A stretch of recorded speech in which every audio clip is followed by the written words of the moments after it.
Everyone, स्वागत है आपका आज एक नई क्लास में। तो हम जो है शॉर्ट क्लास में कंप्लीट मौर्य काल के जो इम्पोर्टेंट फैक्ट है उनको कवर करेंगे। आज हमारी क्लास 1 रहेगी, ऐसे क्लास 2 करके है ना रूटीन में हम डेली मौर्य काल से रिलेटेड टॉपिक करेंगे।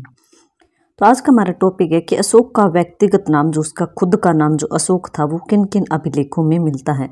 मतलब अशोक के सभी अभिलेखों में उसका मेन ये मुख्य जो नाम है अशोक वो नहीं मिलता, अलग अलग नाम उसके मिलते हैं। तो हमें ये बताना कि व्यक्तिगत नाम जो किन अभिलेखों में मिलता है। कि सम्राट अशोक ने अपने शासनकाल में जनता को संदेश देने के लिए, जनता तक अच्छी बातें पहुंचाने के लिए 2 प्रकार के प्रमुख लेख खुदवाए थे। पहले थे शिलालेख, दूसरे थे स्तंभलेख। पत्थरों पर लिखवाए गए उनको शिलालेख बोला गया, और जो पत्थर के जो खंभे होते हैं, स्तंभ होते हैं, उन पर जो खुदवा कर लेख लिखाए गए उनको स्तंभलेख बोला गया। शिलालेख और स्तंभलेख।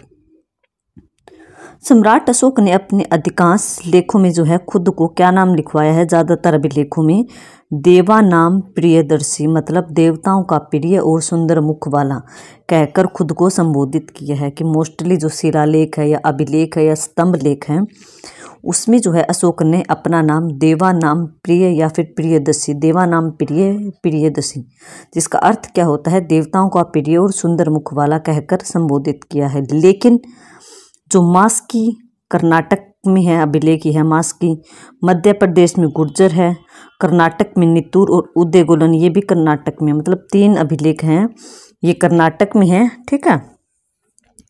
जैसे कुछ स्थानों पर मिले प्रारंभिक शिलालेखों में उसका नाम अशोक स्पष्ट रूप से लिखा गया है। मतलब अशोक ने अपने शासन का अपने जो ये शिलालेख स्तंभ लिखवाने शुरू किए थे ना, उसमें उसने स्टार्टिंग वाले जो ये 3-4 अभिलेख है ना उनमें अपना नाम अशोक ही लिखवाया, जहाँ पर स्पष्ट रूप से लिखा हुआ है सम्राट अशोक। एक तो मास्की है, एक गुर्जर है, नित्तूर और उदयगोलम।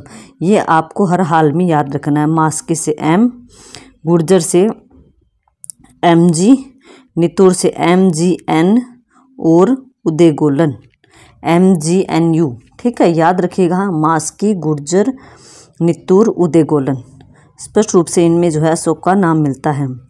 निष्कर्ष क्या है कि अशोक नाम सीधे तौर पर हमें कुछ विशेष शिलालेखों में ही मिलता है, स्तंभ लेखों में नहीं है। मतलब कि जो सिर्फ पत्थर पर लिखे गए ना उन्हीं में जो है मोस्टली अशोक का नाम स्वयं अशोक मिलता है।